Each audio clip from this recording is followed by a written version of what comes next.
Sir, આજે વસંત પંચમી અને સ્કૂલની અંદર સરસ મજાનો રંગારંગ કાર્યક્રમ, બર્થડે અને યજ્ઞ હોમ, તો એ વિશે થોડી માહિતી આપો ને. हाँ, वक्रतुंड महाकाय सूर्यकोटि समप्रभ निर्विघ्नं कुरु देवं शुभ कार्येषु सर्वथा।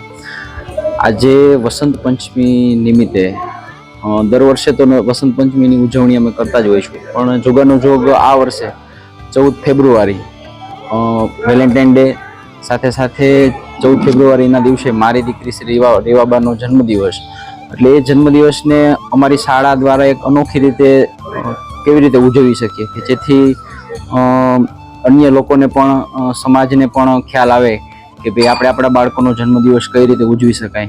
તો શાળામાં જ મારી દીકરી પ્લે હાઉસમાં અભ્યાસ કરે છે અને ત્યાં સવારમાં સાંસ્કૃતિક કાર્યક્રમ સાથે પ્રાર્થના દ્વારા જન્મદિવસની ઉજવણી તો કરેલી, સાથે સાથે આ વર્ષે દરેક બાળકો પોતાના ઘરેથી પણ માતા પિતાનું પૂજન કરી અને આ દિવસની ઉજવણી કરેલી છે. દર વર્ષે માતા પિતા પૂજન કાર્યક્રમ પણ અમે રાખવામાં આવેલો હોય છે. આ વખતે પણ અમે વાલીઓ ન આવી શકે કોઈ પણ કારણોસર, કારણ કે આ વર્ષે વસંત પંચમીના દિવસે ઘણા બધા પ્રસંગો હોવાથી વાલીઓ હાજર ન રહી શકતા હોવાથી ઘરે પૂજન કરેલું હતું. સાથે અમે હવનનું પણ આયોજન કરેલું હતું, જે આજરોજ અમે હવન કે જેનાથી બાળકોમાં નાનપણથી આધ્યાત્મિકતાનો વિકાસ થાય અને હવનથી પણ ઘણા બધા ફાયદાઓ થતા હોય છે અને એ સરસ્વતી માતાનો યજ્ઞ અમે રાખેલો હતો. સરસ.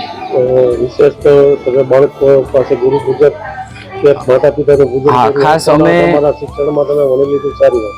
અને ખાસ તો અમે પતિ પત્નીએ મારા મમ્મીનું પૂજન કરેલું કે જેથી મારી દીકરી અને શાળાના બધા બાળકો પણ કહેવાય ને ખ્યાલ આવે એમને કે ભાઈ સર જો એક એમના માતા પિતાનું પૂજન કરે છે, સાથે સાથે માતૃદેવો ભવ પિતૃદેવો ભવ, પછી અમારી દીકરીએ છે એ અમારા મમ્મી પપ્પાનું ટૂંકમાં પૂજન કરેલું અને દરેક બાળકો માતા પિતાનું પૂજન કરે છે. પણ આનાથી એક સમાજમાં એક સારી પ્રેરણા મળે કે ભાઈ ચિલ્ડ્રન સી ચિલ્ડ્રન ડુ, બાળકો ખરેખર જોઈને જ બધું શીખતા હોય છે. અને અમારી શાળા દ્વારા અને અમારા પરિવાર દ્વારા એક એવો પ્રયત્ન છે કે અમે ખુદ પહેલાં પાલન કરીએ અને પછી એમાંથી લોકોને પ્રેરણા મળી શકે એવી રીતના અમે પ્રયત્ન કરતા હોઈએ છીએ.